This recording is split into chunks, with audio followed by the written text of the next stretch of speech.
د ننګرهار په مرکز جلال آباد ښار ولسوالیو کې د اختر درېیمه ورځ هم په ګڼه ګوڼه میلو او د امن په فضا کې ونمانځل شوه.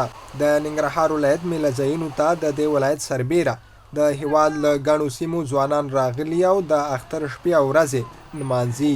د جلال آباد ښار اړوند د رونټۍ ځوانانو تفریح ته راغلي ځوانان وایي اختر د خوښۍ فرصت دی او دوی هم له همدې فرصت نه په ګټې اخیستنې د تفریح په پار راغلي. دوی د ننګرهار معتدلې هوا په توصیف له نورو هیوادوالو غواړي چې ننګرهار ته د تفریح په موخه راشي. دلته راغلي یو چکر دپاره د اختر درېیمه ورځ ده او ټولو هیوادوالو ته د اختر مبارکي ورکوو. ماشاءالله ډېر فامیلونه د خپلو فامیل غړو سره راغلي او اختر لمانځي او پوره د امنیت فضا خوره ده.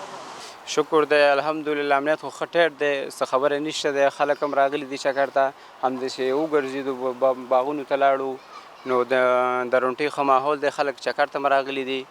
ځوانان خوښ دي چې ننګرهار کې په اختریزو شپو ورځو د هیڅ امنیتي پیښې خبر نه دی اورېدلی او د مبارکۍ ترڅنګ د نظم او امنیت په ټینګښت کې د امنیتي ځواکونو هڅې ستایي.